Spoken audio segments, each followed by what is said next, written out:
Hi all, this is VB from Cash Prep and welcome to this first session of reading through the economic survey for different years. Now, economic survey is a document that is released by the government of India right before budget. It's one of the most important documents that you will need for your preparation. I think it helps a lot with respect to multiple topics with respect to general studies, and is also very useful for geography optional, in which you can quote a lot of data and ideas and concepts and quotes straight from Niti Aayog for the Indian agriculture and Indian industry section, especially in paper 2. Okay, so reading economic survey or any document, it's very important that you have the syllabus of UPSC paper on your tips. So let's start with the basic of third paper of general studies, that is your economic Indian economy, essentially by the name of economic development. Always make sure that you remember the entire syllabus, each and every point as well as sub point. It becomes a bit intimidating for someone who has just started out in the preparation, but if you keep looking at the syllabus for 2 months, 3 months, it will become almost second nature and you will be able to remember most of these major points as well as the minor points. Okay, why I say that syllabus is very important, it's because the scope of the syllabus as well as examination is very vast, and if you don't know what not to read, then you will get completely lost in this ocean. Okay, so in this exam, one of the most important principles for preparation is to know what not to read as well as what to read. There is a lot of content out there, and you need to be very selective with what you're doing. Your time is limited, and whatever you do in your time should be very strictly relevant to the syllabus as well as the questions that have been asked. I'm not picking up previous year's questions right now because if you're just starting out for your attempt, it will be very early for you, and some of the questions look abstract and vague if you look at it initially. So it becomes often intimidating for the candidates. But yes, over time, once we have done a couple of economic surveys, then we will start indulging into questions both for mains as well as prelims. Okay, so yeah, with respect to the syllabus, it starts with saying that Indian economy and issues relating to planning, mobilization of resources, growth, development, employment. This area, if you look at the economic survey will provide a very good conceptual background as well as the current status of a lot of topics within this area. Inclusive growth was a concept included when there was 5-year plan under UPA, and it also has become a very important topic in the contemporary era. So as we'll see that how the ideology with respect to economic development has changed and how we are moving towards more of a free market economy. So the issue of inequalities and the distinction between haves and have-nots, that is widening at a rapid pace. Hence, inclusive growth becomes important, where it's not just only important to have a bigger pie, it's also important to have that pie well distributed across all the sections of the population. Else there is a very strong feeling of left behind by certain segments of the population, and that results ultimately in a lot of problems and conflicts and so on. Apart from that, government budgeting is also a very important topic, especially if you are an aspirational IAS or IRS people. If you're going into the government, this is something you will be working on throughout your life. So from where does the government earn its money, and where does the government look to spend its money?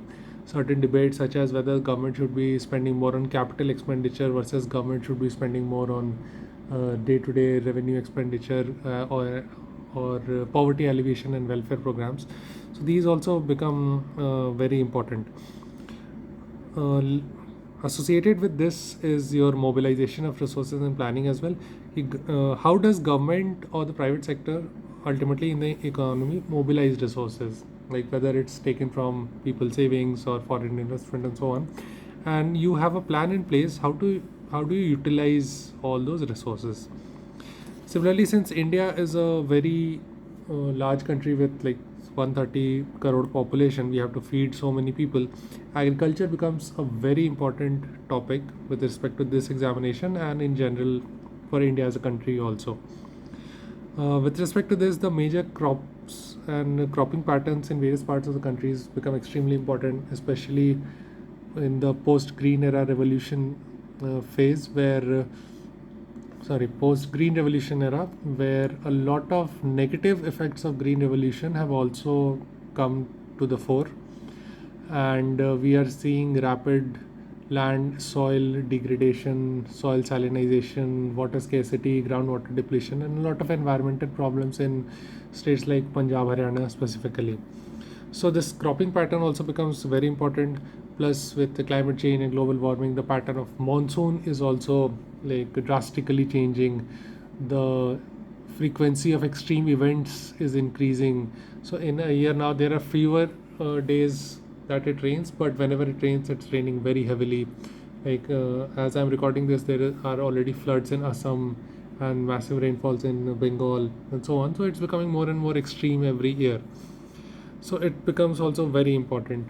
With respect to that, different types of irrigation and irrigation systems again becomes important, because this again feeds into the whole agricultural domain, where India, what is its total irrigation potential, how much have we utilized it, how much can we further increase it, and are we almost at the maximum potential that is there.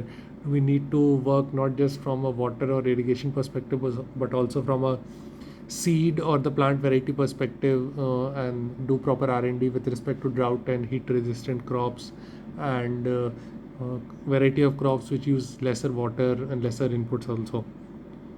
This further will lead into the topics of sustainability and how you can use water and other resources very efficiently. The slogan "More crop per drop" was given for this aspect only.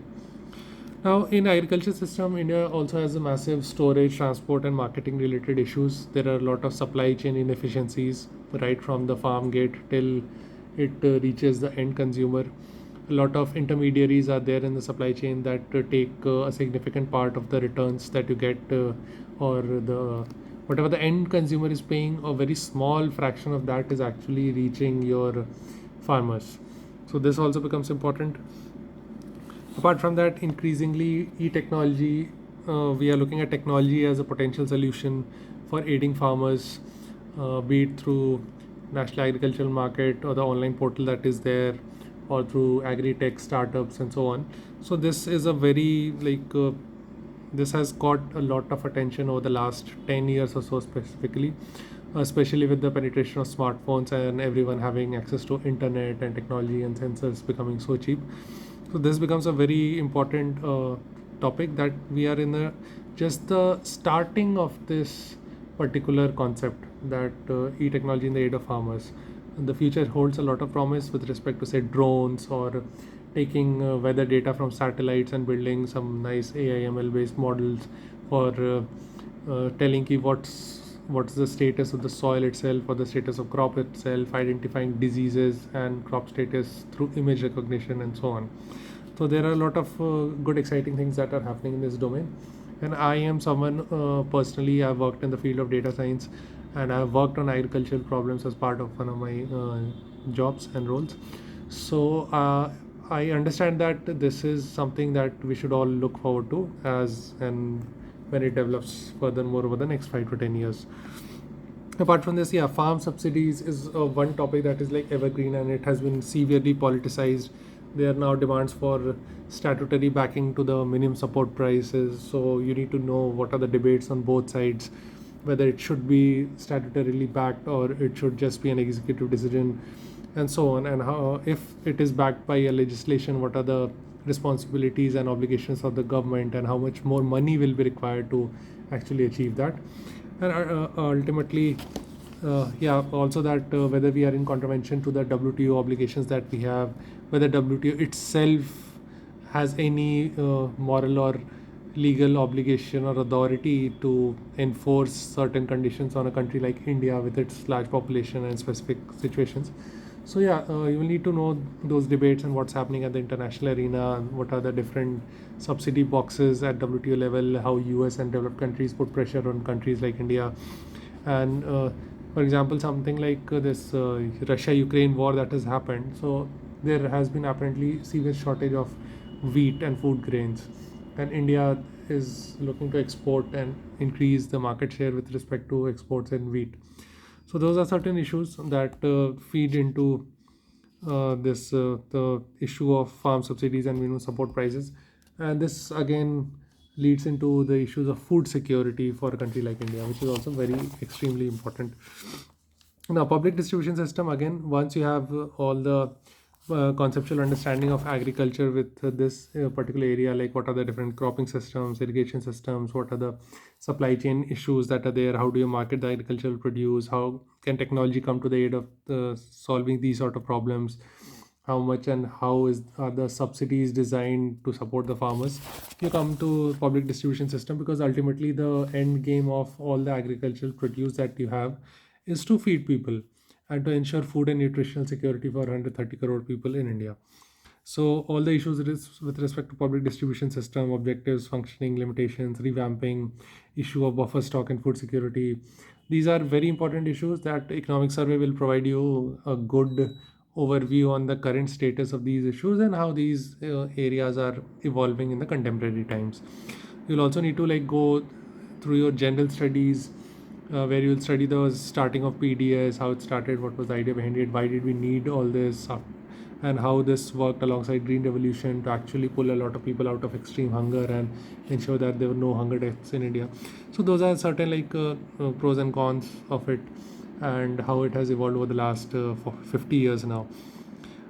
Something very important also is buffer stocks. Like there is always a debate as to how much stock is too much, how much should we maintain. Are we just wasting food grains while there are certain areas of people who might need it more, while we are just keeping it in FCCI godowns for them to go bad? Or do we use the surplus food grains for something like ethanol conversion, and that's again used to increase fuel efficiency and the whole carbon emission debate around that? So those are other issues. Apart from that, yeah, technology missions, economics of animal rearing, because India still is one of the largest producers of milk as well as a large exporter of beef. But there are a lot of efficiencies with respect to organization of the entire animal rearing and poultry animal husbandry sector. If you look at other countries like Scandinavian countries or Australia, New Zealand, even US, they have very good organized systems of productions that operate at large scale and give them economies of scale. So that helps them like export a lot of such products into the international market and capture all that. Plus there are a lot of phytosanitary norms that are there with respect to WTO agreements that India is often found in violation of.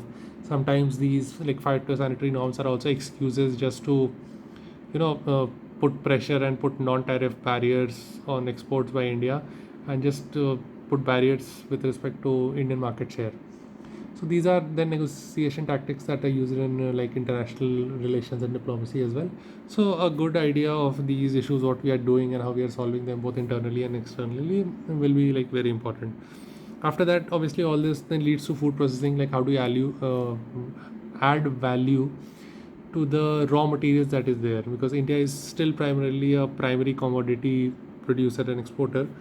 It's like you produce tomatoes and grains here, you export it out to some other countries and they produce tomato ketchup out of it and sell that back to us at significantly higher prices. So how do you ensure that?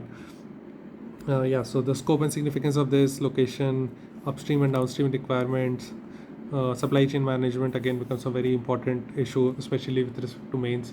There are questions around this often. This all the fundamental basis for all these issues and some of the problems with respect to agriculture and in India. If you go back to the land reforms that have happened since 1950s and how some of them have failed, have not been completely efficient and so on. So that also forms a very critical part in this whole debate.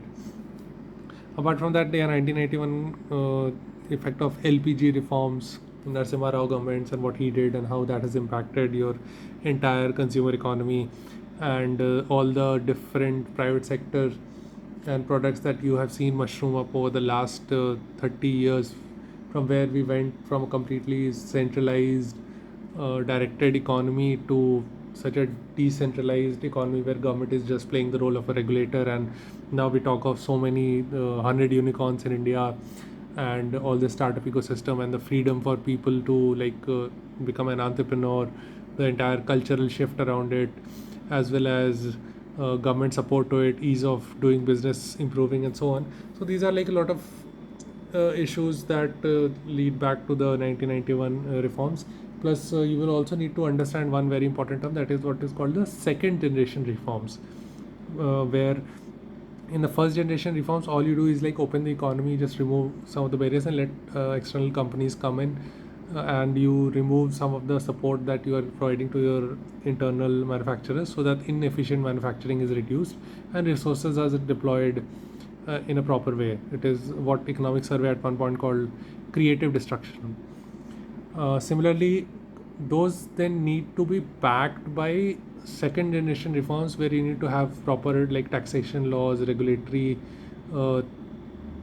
paperwork, and red tapeism needs to be reduced. The entire culture shift needs to be there. If a company from outside comes in, what are the rules on say land acquisition, basically the factor inputs, how the company can get access that and use that properly. The regulations around that need to be made much more friendly to the company that is coming in. For example, this whole Singur issue that happened, where Tata was forced to shift from Bengal to Gujarat for its nano factory. That was like one place where there are debates on both sides. Don't want to say anything controversial here, but yeah, whether it was saving the farmers' land and that being a legitimate thing, versus was it just political obstructionism to not let an industry come up there. Similarly, there will always be debates around say sustainability versus development. If there is dense forest, for example, in Chhattisgarh or Odisha, do you cut that, or parts of it, do you cut that for a highway or a railway line, and that will result in fragmentation of forest and so on. So then these are other debates that ultimately come from effective liberalization on economy, where once you open the economy and let private players become significant, so what that leads to is private players demanding ease of doing business, private players demanding easier access to the different factor inputs of production, and then that leading to emergence of a middle class, and aspirational middle class, then that demands further access to better services such as infrastructure, electricity, internet, and so on. After that, infrastructure again, the foundation of any country's development. For example, even US is right now trying to invest significantly in its infrastructure. Biden's bill of worth $2 trillion, that is still under contention with respect to infrastructure, that they are looking to rebuild over the next 10 years or so. So it is also very important. And lastly, investment models as to the different kinds of how do you invest in this sort of a liberalized economy. What are the different models that you will be using, moving from a government driven centralized Mahalanobis model to a more modern version. So that is again something that you will need to study. Now, why do I emphasize that economic survey is very important? Because economic survey ke different chapters, they cover all these topics in some detail or the other. They will give you a good conceptual understanding. And if you read it, if you read all the economic surveys of the last say 5-6 years, you will get a very good contemporary understanding with respect to general studies, because every year there are 10-12 chapters that have different themes, and if you pick those 10-12 chapters for the last 5 years, you have about 40-50 different topics and areas that you can just cover from reading that one chapter alone.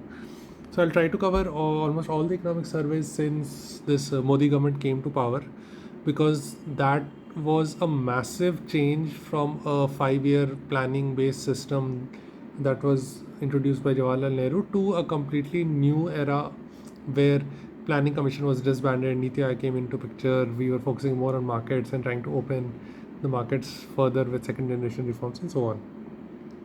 Okay, so I'll request you to definitely read economic survey. It will give you a very good understanding with respect to not just economy, but significantly with respect to the various laws and legislations that are proposed, taxation reforms, as well as some idea about how the Indian society works and what is the attitude towards economy and the mindset around just the debate of communism versus capitalism versus socialism, and how that is becoming slowly redundant, and so on.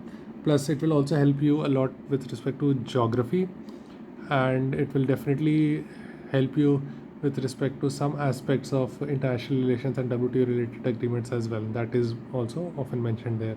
Plus, it will also help you with respect to administration, because often issues of corruption and inefficiency, etc., are also discussed in the economic survey, and so PubAt related stuff also you can cover.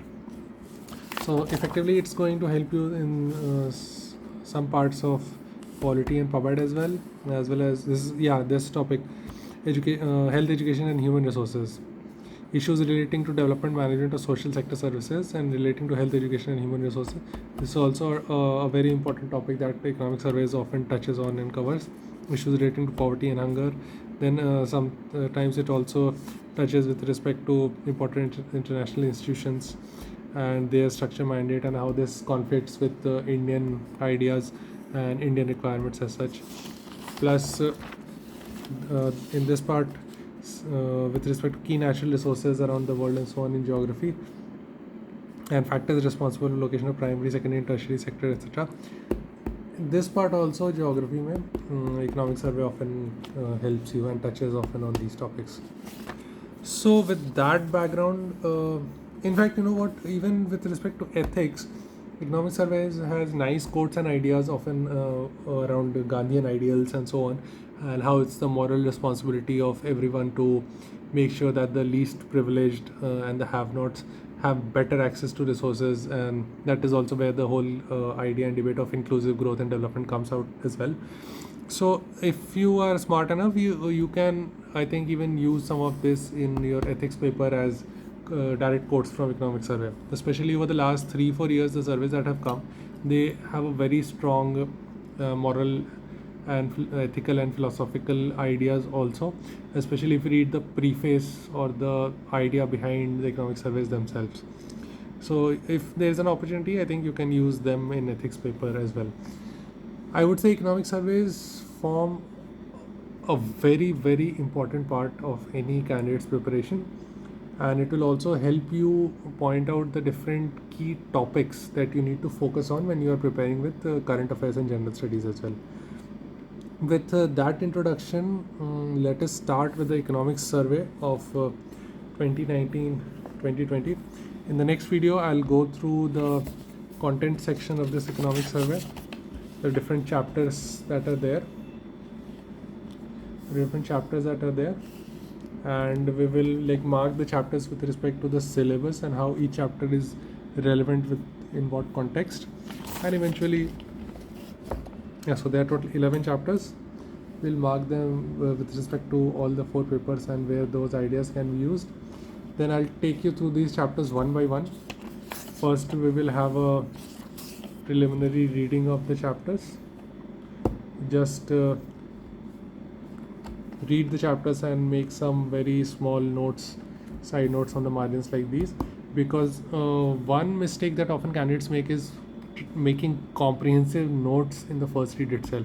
What that does is eventually your notes become almost as thick as the economic survey itself, if not thicker. Don't make that mistake. Every chapter should be summarized in maximum half to 1 A4 sheet. That is what our goal will be, and we'll just pick up 1 or 2 relevant statistics or charts that we can potentially use, and also tell you the different topics where they can be used. With that, let us connect to the next video. Thank you guys and girls and everyone else. See you soon. Thank you so much.